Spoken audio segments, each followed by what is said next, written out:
Dan bahawasanya hamba yang mengerjakan amal kejahatan maka dijahatkannya. Ya tadi dia buat amal saleh dia rasa hebat, habis. Yang ni pula dia buat kejahatan maka dia menjahatkan, makna dia insaf, dia rasa dia orang paling jahat. Maka pada ketika mengerjakan maka tiada menjadikan Allah Ta'ala daripada kebaikan yang terlebih memberi manfaat bagi daripadanya. Mana penyesalan dia itu lebih hebat daripada amal yang masuk dalam dia afat penyakit. Itulah ru'yatun nafs, memandang hebat diri.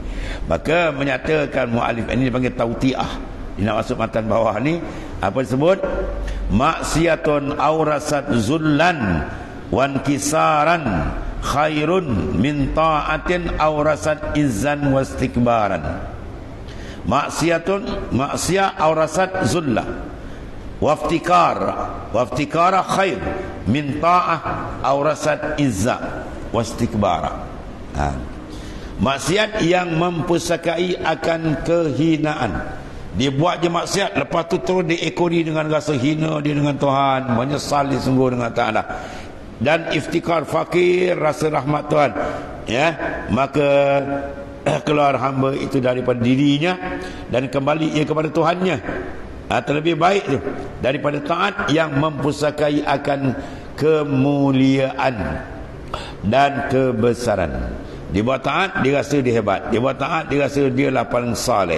Dia lah orang yang paling dekat dengan Tuhan. Dia rasa, maka habis orang tu. Yang tadi dia buat maksiat, kemudian diiring dengan rasa menghina diri orang tu lebih baik. Ya, tu. Bukan diri maksiat ni, kita pandang diri ekoran tu. Ekoran dia berdua perkara. Ekoran dari taat dia tengok mana. Kalau dia buat taat, ekoran dia rasa syukur dengan Tuhan. Okey, tu cantik. Bukan dia buat taat, ekoran dia rasa takabur, habis tu. Tu maksudnya. Itu maksiat. Kalau maksiat, lepas maksiat dia rasa seronok maksiat, tu habis terus. Tu kalau dia buat maksiat, lepas tu dia rasa hina dengan Tuhan, tu baik. Ya, tu makna ni. Maka keluarlah hamba itu daripada maksiat, pada sifat ubudiyah, kehambaan, kepada mendakwa sifat ububiyah. Apa ni maknanya? Dia rasa besar diri, sempurna tu sifat Tuhan. Bila buat ibadat dia rasa dia sempurna, habis. Buat ibadat, pulangkan balik kepada Allah Ta'ala.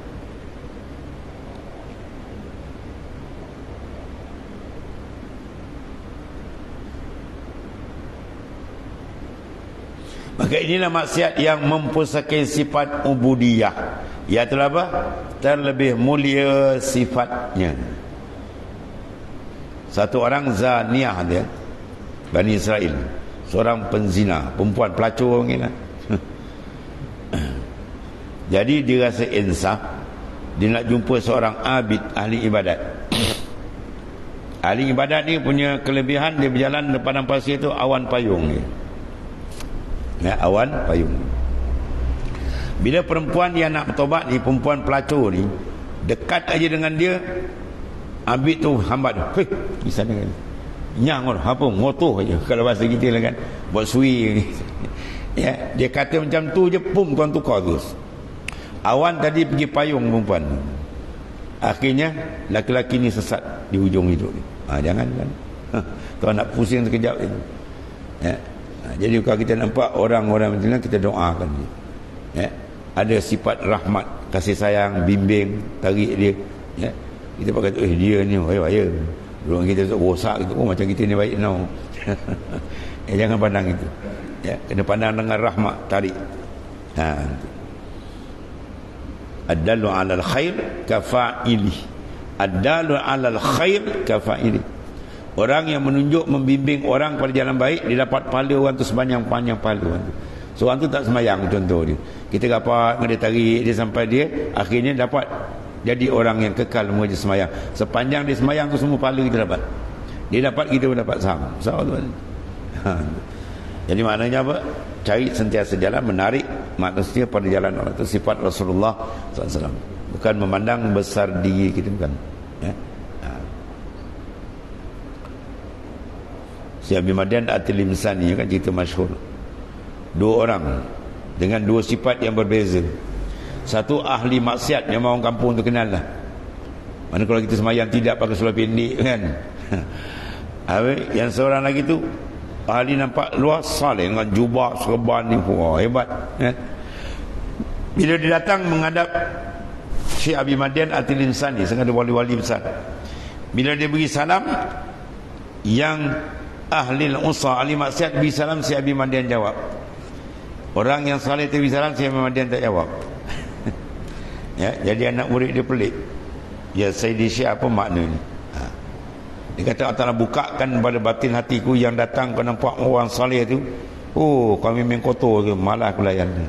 Dengan takaburnya, sombongnya, perasaan dirinya, malah aku layan. Yang tadi yang kau nampak ahli maksiat pakai sebelah pendek kan, kalau bahasa kita lah, dia datang dengan penuh inkisarul qalbi, rasa hina diri dengan Tuhan, harapkan bimbingan, harapkan ampunan, maka aku layan ni. Oh macam tu kan ni. Ni payah ni. Yang para awliya. Itu yang selalu kita cerita, satu cerita masyhur di negeri Melaka kan ni. Karamat wali besar Sayyidi Syekh Abdul Rashid radhiyallahu anhu. Di berlaku cerita ni di Masjid Tanah. Satu orang tadi tak pergi masjid lah kan, bukan ahli ibadat. Bila dia meninggal, jawatan kuasa masjid tu pula orang ni. Tak nak urus jenazah ni. Kecoh tu kan. Tak nak urus. Masjid pun tak pernah pergi macam-macam lah, orang marah ni kan. Pening kepala orang kampung. Dia masalah besar. Satu orang tadi teringat, dia pergi kontak tuan guru di Singapura, almarhum Al-Waliyul Kabir Sayyidi Syekh radhiyallahu anhu.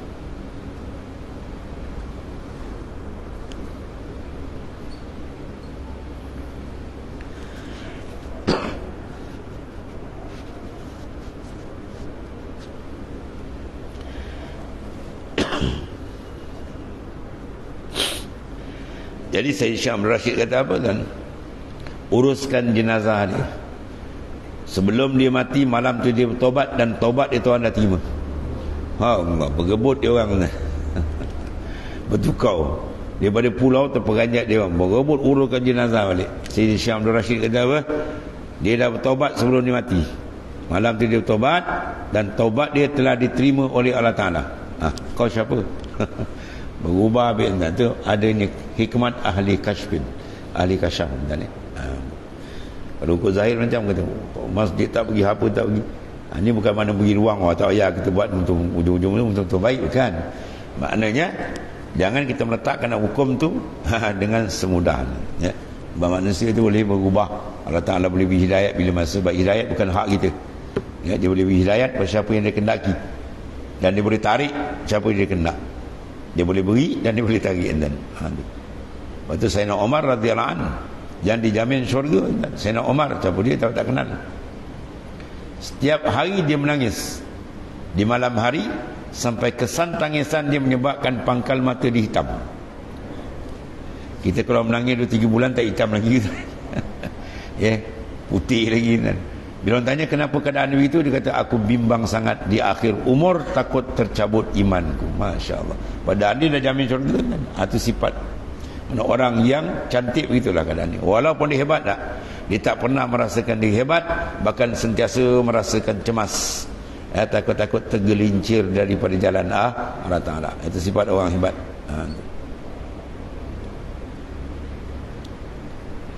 Habis. Dan hasilnya bahawasanya tiada diperoleh kebajikan. Situ. Betul. Dan hasil dia, kesimpulan khulasa dia, tiada diperoleh kebajikan dalam taat yang melazimkan daripadanya barang yang membinasakan sifat ubudiyah. Ya, tiada diperoleh kebajikan dalam taat tu, siapa dia yang melazimkan daripada membinasakan ubudiyah. Dia buat ibadat tapi dia membinasakan sifat kehambaan dia dengan apa? Takabur, membesarkan dia. Habis. Kerana bahawasanya membatalkan dia. Sebab datang sifat tu membatalkan segala pahala amal. Ya, sebab tu maknanya kita kena mengetahui perkara yang mengesah dan perkara yang membatal. Ya, dia belajar buat semayang, dia belajar syarat sah semayang. Perkara batas semayang tak belajar. Ya, tu jadi imam lah. Ya, dia keluar angin sampai orang dengar pun berdentum. Terus dia semayang, buat dia tak belajar perkara membatalkan. Mana kita kena belajar perkara yang membatalkan. Itu ibadat. Perkara yang membatalkan minal afat, perkara yang merosakkan dalaman kita. Seperti yang tiada mengapa maksiat melazimkan akan sifat ubudiyah. Dia terbalik ya. Mana taat bila lazimkan sifat ubudiyah, sifat tolak ubudiyah, dia tolak. Tapi kalau maksiat dilakukan, ujung dia berpusing, lahir sifat ubudiah, kehambaan dengan bahawa diinsaf, dia bertaubat, maka diterima balik orang tu. Dan bahawasanya ia menghapuskan pada maksiat. Bila dia pakai sifat kehambaan, kemudian kehinaan diri, dia bertaubat. Bila taubat apa? At-taib minaz zam kama la zambalah. Sabda Rasulullah SAW, orang yang bertaubat dari dosa seolah tak ada dosa. Kaya umar walad umur, seperti hari diperanakkan, maknanya daripada perut ibu dia. Besarnya rahmat Allah SWT. Bahkan dalam hadis mencatatkan, bila seorang nak bertaubat kan, dia belum lapas taubat, tapi dalam kalbi dia rasa insaf betul, belum dia buka di Tuhan ampun. Itu keampunan Allah Ta'ala yang maha dahsyat tadi. Kalau dia datang menghadap Allah Ta'ala dengan dosa sepenuh-penuh bumi ini, dengan hati yang penuh hina meminta keampunan, Tuhan hapuskan dosa. Itu maha pengasih penyayang Allah Ta'ala. Ya? Itu maknanya kita kena harap sungguh kepada rahmat Allah SWT. Dan begitu kita dengan orang, jangan kita ukur membuat hukum seseorang tu dengan hukum penamat. Ni confirm mari neraka tu, jangan. Ya? Cuma kita ceritakan ni amalan-amalan menyebabkan neraka. Tu kena ceritalah supaya orang menjaga diri. Tapi nak putuskan, jangan. Putus di ujung, dan ujung bukan dalam ilmu kita. La ya'lamul ghaiba illallah. Tak ada tahu benda gaib melainkan Allah Ta'ala. Dan satu lagi kata Syekh Abi Madian At-Tilimsani radhiyallahu anhu, bila doa radhiyallahu anhu daripada min kibaril auliya wali besar. Bermula inkisar orang yang maksiat. Inkisar mana? Pecah hati. Ya, hati dia rasa tak apa? Tak tenteram, rasa takut, rasa gelisah dengan dosa dia, dengan kesilapan dia. Terlebih baik daripada takabur orang yang taat. Orang taat, lepas tu rasa dia hebat, takabur besar diri, kan? Habis orang tu, berdentum dia tu. Jadi orang yang inkisar, maksud dia apa? Kita kena sentiasa ada sifat inkisar, mana pecah hati, sentiasa rasa cemas, mengharapkan bantuan daripada Allah Ta'ala. Jangan rasa sedap, rasa selesa tu bahaya tu. Itu setengah daripada tipu daya nafsu dan syaitan. Yang mudah-mudahan Allah Ta'ala memandu kita setiap saat supaya sentiasa perjalanan kita makin terang menuju pada makrifat sebenar pada dia. Dan apabila berdosa hamba itu, wallahu a'lam.